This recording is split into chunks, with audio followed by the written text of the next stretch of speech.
some parents have sort of been trawling the shops, as you know. Are we going to escape that this time? Well, going to the stores is part of the fun, but one of the things we're making sure this time is that we don't run out.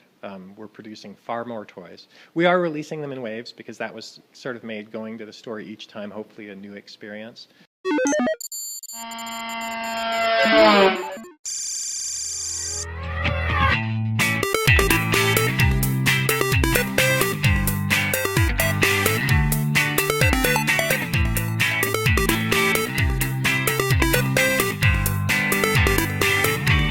Welcome to another episode of Family Gamer TV. I'm with Paul Reiche, CEO of Toys for Bob, is that right? That's right. And you've just finished creating Skylanders Giants. In the past couple of weeks, we just finished Skylanders Giants, and we're all taking a little time off. I'm here in London on holiday. Well earned. Oh, yes, it's wonderful to be here. Very sunny. And while we're waiting for Skylanders Giants to come out, we're all sort of starting to think about the future. Yeah, so news about what's next. But how does it feel? Having, it's a massive project, loads of people. How does it feel to have created it, but waiting for this actually to hit the public domain where people can play it? Well, it's such a strange moment where we worked so hard on it. We've tested the game. We've played it dozens of times. We love it. We want people to start collecting the toys and playing through the story, and yet we have to wait. We have this countdown clock at the office, and I think it was at 35 days when I left a couple of days ago. And so we're just waiting for it to hit the stores.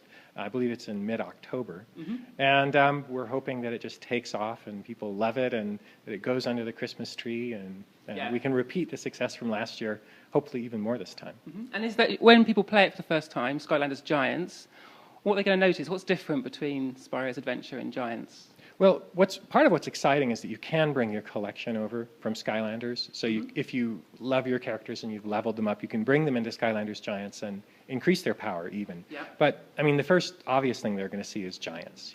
There's these great big Skylanders. They're twice the size of the original characters. Throughout the course of the game, just like in the first one, you're going to be switching between normal-sized Skylanders and Giants and your old characters. Mm-hmm. So you'll be seeing the new characters. It'll be a new narrative. The story involves, Kaos, spoiler alert, if you... So Kaos is back, is that right?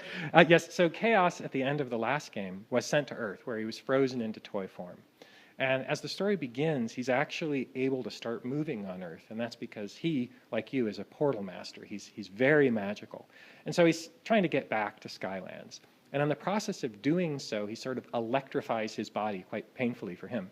And then on the return to Skylands, that electricity reaches out and activates this ancient machinery that's been lost for thousands of years. Is that the big sort of stone golem-like? We've seen some flashes in some of the TV ads and trailers. There's been and everyone's been like, what are they, those big stone monsters? Those are the Arkeyan Giant Robots. And in fact, the leader of the Arkeyan Robots is played by George Takei, who is one of my heroes, both from Star Trek fame and plenty of else. Yeah. Well, then and also just lately, he's awesome. And so he plays the voice of this great robot, and he sort of teams up with Kaos.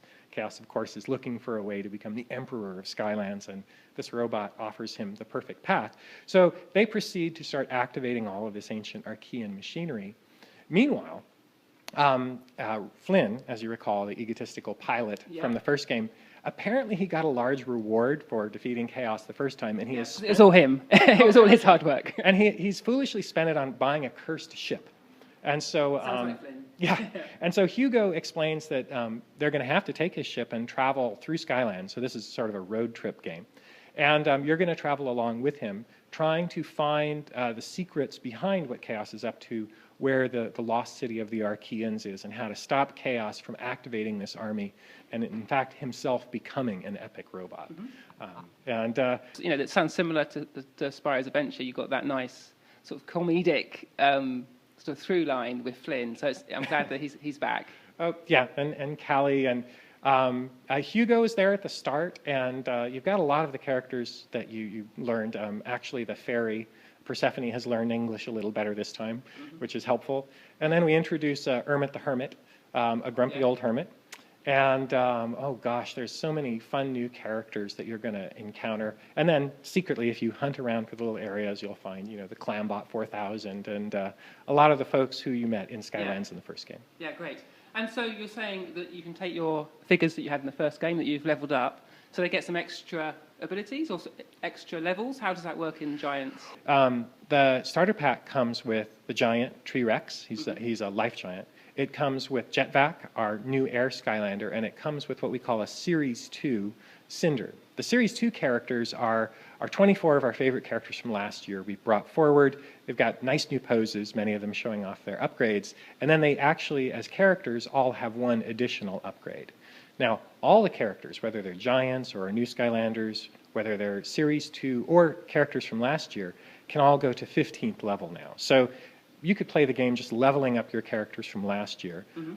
If you already have a portal, if you have your collection from last year, we don't ask you to buy the portal again if you don't want to. You can buy what's called a Portal Owner's Pack. It's less expensive, and it comes with a Giant and the software. So you can reuse that. You use the same portal, and that works both Giants and Skylanders? Yes, nice. Absolutely. There is one advantage to the new portal, which is that it doesn't use batteries.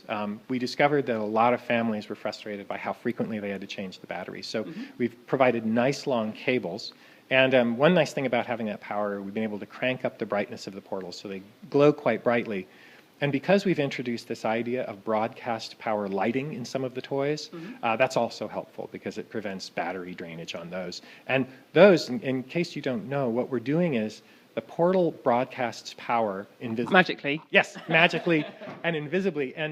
And we can pick up this power through the air and then light up lights inside toys. It's really remarkable to see when you take a toy and you move it close to the portal and it just illuminates them. Yeah, we've seen some of those, and we had lots of comments on our little video from E3 of Eruptor.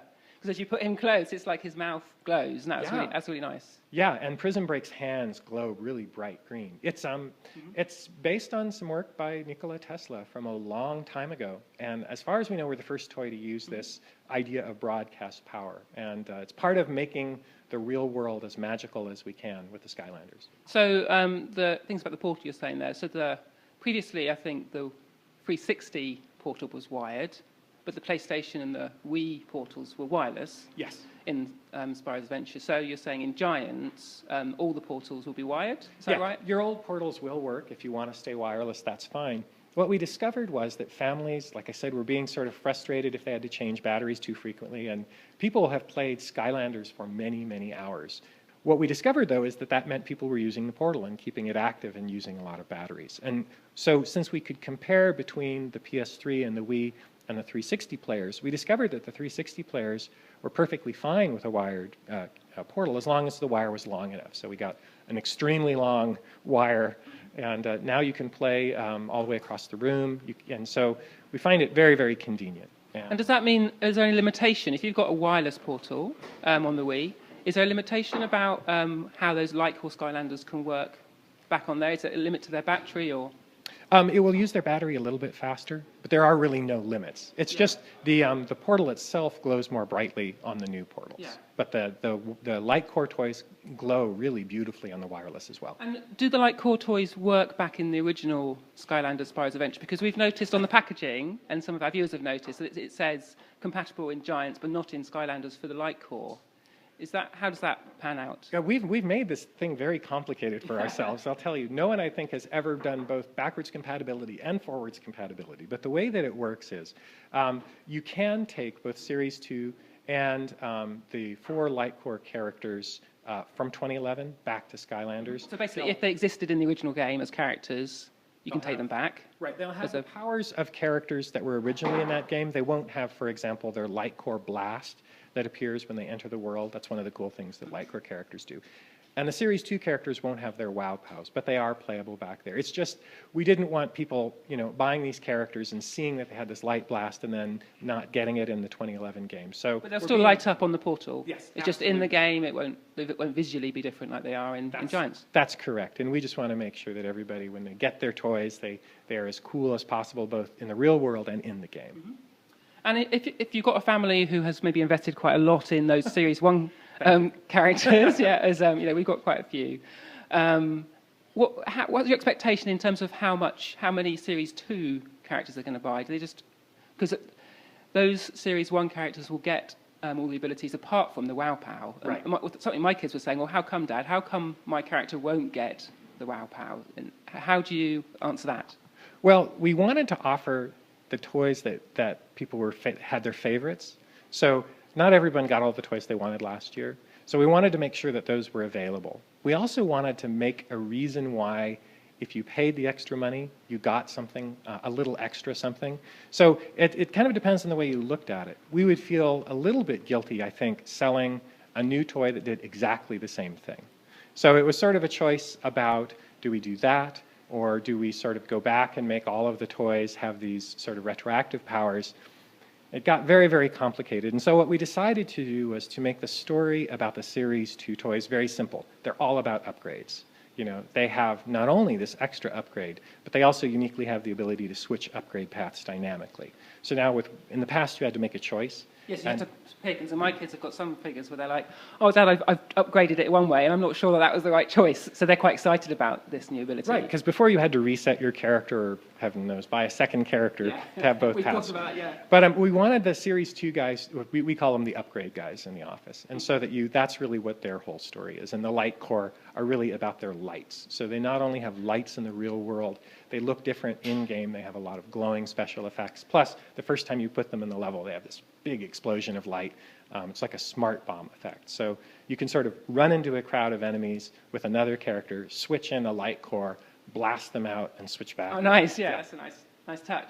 And in terms of how in the first game, you had the Soul Gem little videos. And again, some parents were saying they felt like it was a bit of a hard sell, like their kids were seeing these characters pop up. And I know that's not how you saw it, but have you tweaked anything about how that works in Giants, or is it the same? Well, we only have them for the new characters. We did want to use them to introduce the new characters. They're a little bit shorter this time. Mm-hmm. Yeah, we're sort of, they were very effective, and we put them in there hoping that they would generate interest and motivate people's awareness of all the toys. And yeah, in a way, they proved to be perhaps more useful than we thought and more powerful. So we're very aware of trying to be reasonable. We don't require that kids go out and buy a lot of new toys this time around. And I think that's what's different about the sequel, is that you really can play the game with your old collection if you want. The only bonus areas that are new this time around, well, we have a lot of new bonus areas, but the only ones you can't access with your old toy collection are the Giant areas, and both the starter pack, and then we have a less expensive Portal Owners pack that's just the software and the Giant. So with that and your old collection, you can play through the entire game. Yeah. Yeah, and similar to the first game, so in Skylanders Spyro's Adventure, that starter pack, you could get through it all. But that meant there were some of the element areas you wouldn't get to. Is that the same, that you'd need one of each element so you could see all the areas? Is that similar? Yes, one of each element, and a Giant will allow you to see every aspect of the game. And we haven't introduced any new elements. So if you have all 8 elements from last year, then you're good to go. Yeah. And how about the 3DS setup? Is that has a starter pack and a booster pack as well? How does that work? Boy, I don't know the answer to that one. Okay. The 3DS, it's a good game this year. I mean, it's the same, that it's got a slightly different slant. It's more of a platform game. Mm-hmm. It's a different developer, isn't it? It's yes, N-Space rather than Vicarious Visions. Yeah. It's using the same engine. N-Space picked it up and ran with it, and they've done a great job. I mean, I think it's a really, really nice little platform game. And so I think if you're at all familiar with how it worked last year, you'll see the same kind of thing this year. We do share experience and upgrades between the platforms. So whether you start off on the Wii and then go to the 3DS, or you start on the 3DS and go to the Xbox, the character development and the customization that you do will appear wherever you go. Mm-hmm. Yeah, great. And those new characters also introduce an additional heroic challenge. Is that right? So, will your original characters also get that for free when you get Giants? Boy, the game is complicated. I believe that the Series 2 characters all bring in a challenge. The LightCore, I think all of the toys that have the orange bases introduce a challenge. I don't believe the green toys introduce a new heroic challenge. Mm-hmm. So that's a reason to buy those Series 2 figures. You not only get the WoW power, but you'd also get a heroic challenge that then any character could then take on. That's correct. Yeah. We have so many. I think we have, the 16 new characters plus the 24 Series 2 plus the LightCore, 8 LightCore. Yeah. It really is starting to add up. You need some more menus to navigate all those, aren't you? Because of our commitment to full backwards compatibility. We really are developing one of the most complicated experiences. And then we're also thinking about what happens next year.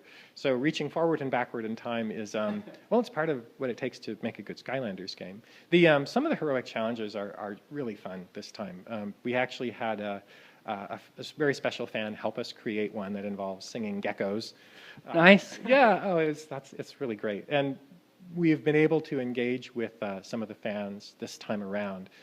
Last time, we were inventing Skylanders from whole cloth, but this time we've been just hearing a lot from what our kids like to play and what the perhaps older than kids like to play. Yeah, us adults like it too, yeah. I hope so. I love it. And so I think this time around, one of the things that we've done is add difficulty levels. Oh, really? So like a different difficulty setting? Yes. Yeah. So there's both difficulty settings that you can adjust whenever you want. So, if you find that a certain area is a little too easy, you can crank up the difficulty. Or, if a younger kid is playing or perhaps an older adult is playing who isn't too familiar with games, you can make it a little easier. However, there's a hard setting. That is what I like to play at. It requires me to pay attention. But then once you finish the game through, and it's actually quite a long game experience, so if you finish it, you can unlock this nightmare difficulty mode. And if you can finish the game on that, hats off, because we have challenges at the office where it's like, well, how far can you get with one character? And the answer is not very far. Yeah. With all the upgrades. So we had these sort of ultra Iron Man challenges where we get 3 characters, maxed out, all upgrades, and then all the magic items we could use. So, you're putting on the boots of speed to run really fast. You're, using the regeneration. You've got the ghost. So those items all work from Skylanders? Yeah, actually, Spyros. the adventure expansion packs also function. They have the full levels they bring along. So whether you can buy the adventure expansion packs this year, it's the same adventures, or you can use last year's. And they have magic powers and the magic items function. And so, yeah, if you have any Skylanders toys, they'll all unlock and have the same functionality as last year. And just to round off, I've seen that there's some, is it battle packs? Or there's like, it's like a weapon pack? How does that work? And I've not heard an awful lot about that. Well, we call them, they're the battle magic packs. So this time, it's a little bit more focused on PvP. So when they come with 2 characters. And PvP, player versus player. Oh, right, yeah, the player versus player combat part where you're competing with your friend's collection. And so it comes with 2 characters and then a new special big magic item. And this also has the glowing light power in it. And so that opens up arenas, and we have a new fun mode called Ring Out in our player versus player. That's actually, I think, our favorite now. And then you can also use this battle magic item in the adventure game. And so, for example, we have this great big cannon that follows you around and just sort of blasts this huge dragon fire cannon. That's what we call it. And so all the way across the screen, this thing will just sort of be squeaking along, and then every now and then it stops and just... And it's very helpful if you're playing in nightmare mode, I can tell you. It's perhaps a requirement. Yeah. And so you have that on the portal along with the figures, or do you put it on and take it off? How does that? Does it fit on with 2 giants is what I'm thinking? Yes. Yes. Yeah. We are careful with the portal. If you have 2 giants and an adventure expansion piece, they're getting cozy there, but they'll all fit. Yeah. The battle magic item is larger than last year's magic items, but fundamentally it functions with the same time limit. So you get to choose how much. I can't remember if it's 30 or 45 seconds. It varies, I think, from toy to toy. And each level you get to use it for that time limit. So when you're in a hard spot, you can put it on. It'll blast some of the enemies. You can pull it off. And so it sort of depends on how tactical you want to be. Yeah, great, nice. So we talked about these new figures, the Series 2, LightCore and the Giants. Is it going to be similar to the first game, where they'll be released in waves? They won't all be out on launch day. And how's that being managed second time around? Because some parents have sort of been trawling the shops, as you know. Are we going to escape that this time? Well, going to the stores is part of the fun, but one of the things we're making sure this time is that we don't run out. We're producing far more toys. We are releasing them in waves because that was sort of made going to the store each time, hopefully a new experience. We learned some important lessons from the first game. Don't run out of toys. That's not good for anybody. Yeah. But we are releasing. We're I think releasing more toys earlier on in the cycle. We found that players really wanted. We sold more toys than we expected to people on average. So they were sort of running out of new things to get, and we wanted to make sure that didn't happen. So those will be coming out, I hope, earlier this year. But we're also just sort of seeing how it goes with so many more toys available, with people bringing their old collections forward and then having these new toys. We're really going to learn an important lesson about I think the play patterns as we go forward with this, and then hopefully many future Skylander games. And will that apply to the Giants as well as the normal-sized Skylanders, that we'll get the Giants in waves again, but not in all at once? Yes, there will be new Giant releases as we go along. I think there's one for each element. I can't remember if we have 4 or 5 available initially. And then we have some special editions. Last year we had the Legendaries, and we've got quite a few more like that this year where they actually appear differently in-game. And then we've got the 1 out of every 2,000 or 3,000 toys that goes into a box as one of these special toys. The golden ticket. The golden ticket toys, yes, which I have only ever seen one on the shelf in my whole experience. They go really fast. That's the silver or gold ones, is that right? Or is that something different? Silver, gold, transparent, I think red, blue. There was a furry Stump Smash. Yeah, really? Wow. My favorite. Yeah, I think that might have been through a special order. We recently released the little sidekicks. Yeah, I was going to ask about the sidekicks. So these are little... you get them from Crisps, is that right? Or yes. You send off tokens? In the U.S., I can speak to the U.S. We have a relationship with the Frito-Lay. And so you get a little coupon in the package, and then you mail that in, and then they mail you back the toy. There's 4 different toys, and they're really just cute little pets that sort of tag along and are just fun to have with you on the adventure. But they work in the game, don't they? So you put them on the portal, and then they follow you around in the game. Yes. It's like a little friend. Yeah, that's exactly right. But I think those are probably region specific from the sounds of it, because we didn't get those in the UK. You know, the toys will work in all the different versions, and yeah, I don't know where you get those in the UK. I had looked eBay maybe. Oh, it's ruinous. I'll tell you. You know, I don't have all the toys myself, and I want all of them, so I go to eBay, and it's like, well, £300. There's no way. Yeah. And so I know we were trying to figure out whether or not the sidekicks, people were enjoying them, because we're looking, do we want to keep going, and what do we want to do with that? So we're like, well, let's go check out eBay, and it's like, wow, it's $100 US for all 4 on eBay. So yeah, I guess people are, if they're paying this much money, they must really be enjoying them. So yeah, we are hoping, I think, to keep that up, and having cute little pets along is really fun. Yeah, but my youngest 4-year-old, he likes that idea, because he doesn't necessarily play through the game, but he enjoys sort of just running around with his older siblings and having a little friend on. He liked the idea of that. Well, we discovered that the game was actually interesting to children, both younger and then to adults quite a bit older. When we watch the young kids play, they really are experiencing it more like a toy, where they switch characters, they run around, but they aren't necessarily thinking about powering through the level. So I think, yeah, the sort of the sweet little characters that tag along make it that much more fun.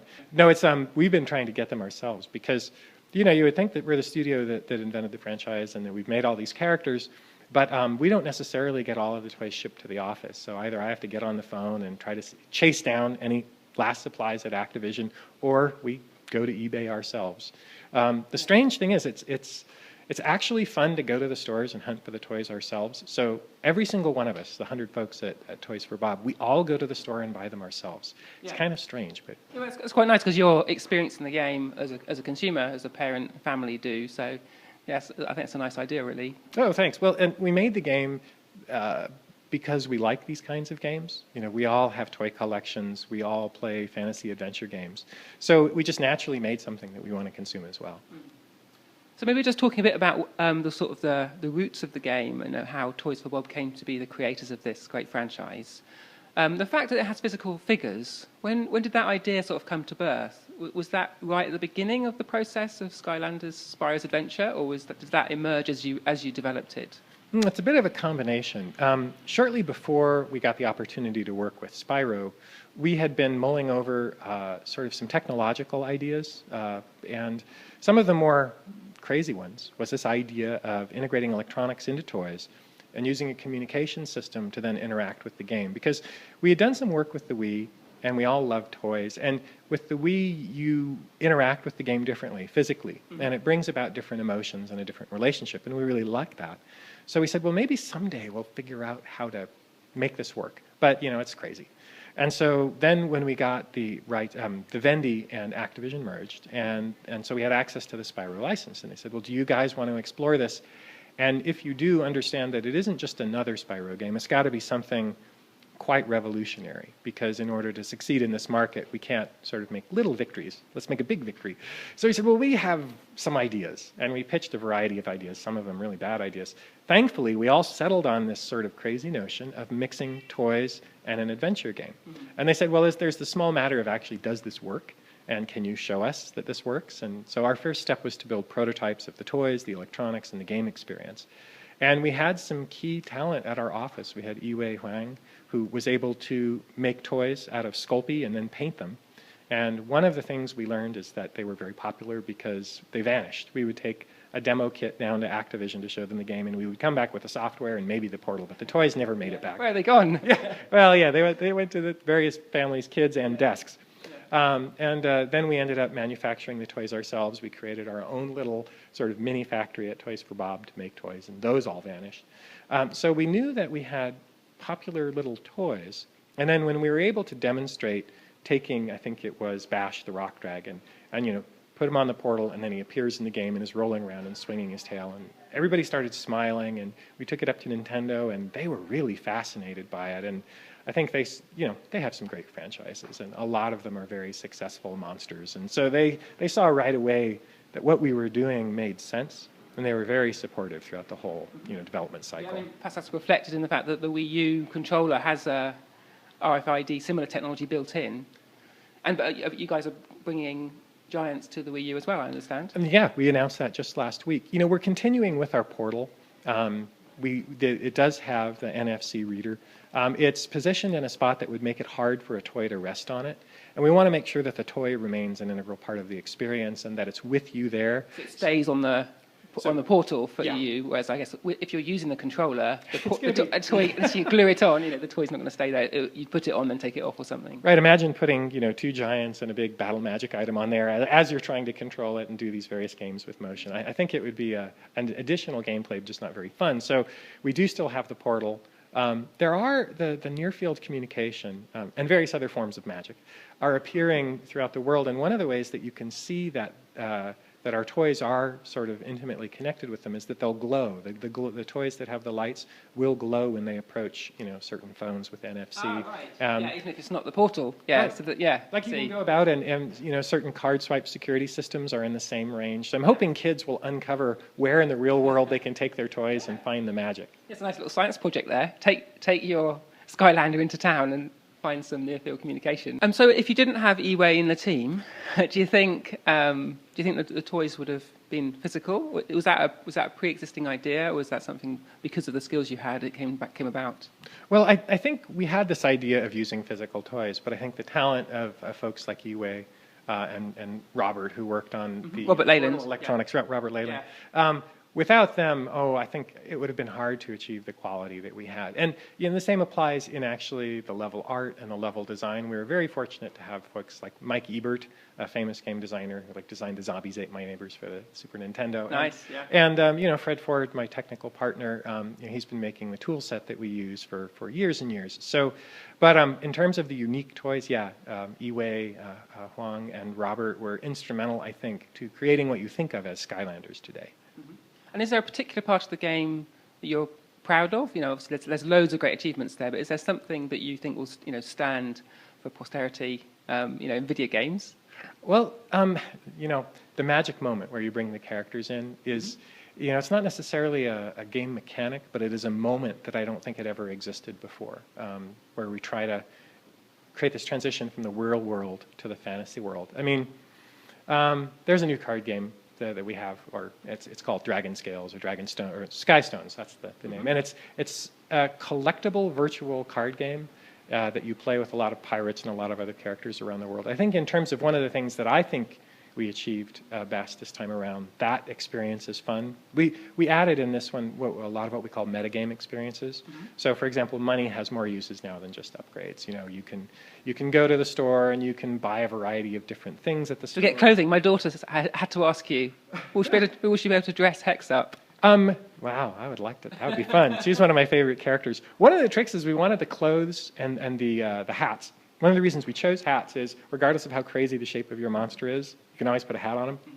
Whereas like coats and capes, we kept running into body shapes that it didn't work for. So you can buy a lot of hats. There's charms that you can buy that give you additional benefits against, for example, trolls or in certain kinds of terrains. Yeah, so a little bit sort of role play element in terms of the gameplay. Yeah, we've definitely expanded more in that direction. I mean, that's really our background, if you go way, way back to like the late 70s and the early 80s, is in traditional role-playing games. So pen and paper, Yes. D&D, Yeah. paints and lead figures. Yeah, I'm the luckiest guy in the world. I was in high school with a guy named Errol Otis, who was one of the original D&D artists and a great D&D player. And so he and I played in high school, and then we both went off to TSR Hobbies to work on Dungeons and Dragons in the early years.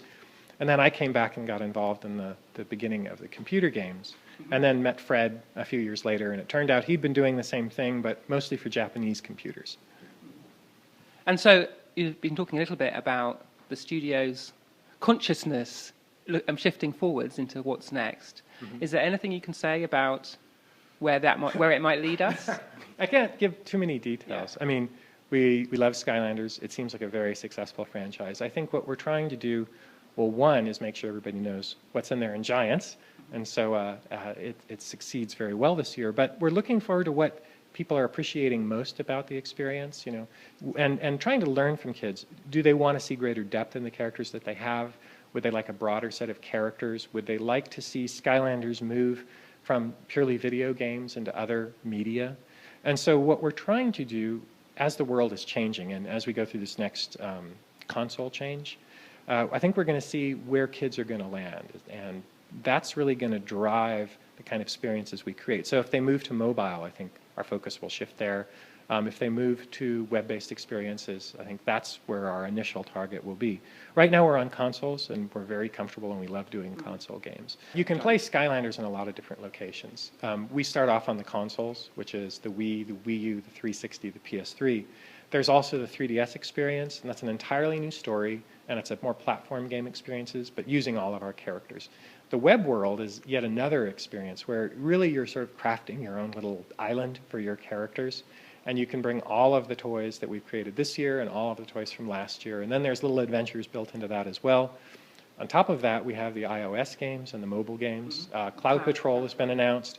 And Cloud Patrol doesn't integrate the toys as tightly with the portal yet, and I can't talk yet about some unannounced plans. But I think you can imagine that we believe strongly that the use of the toys and switching the toys dynamically is instrumental to it really feeling like Skylanders. So in the future, I think our mobile titles will be focusing more on that. Great. Well, thanks for your time. Oh, it's been a pleasure. That's all we've got time for on this week's Family Gamer TV, but we'll be back with more soon.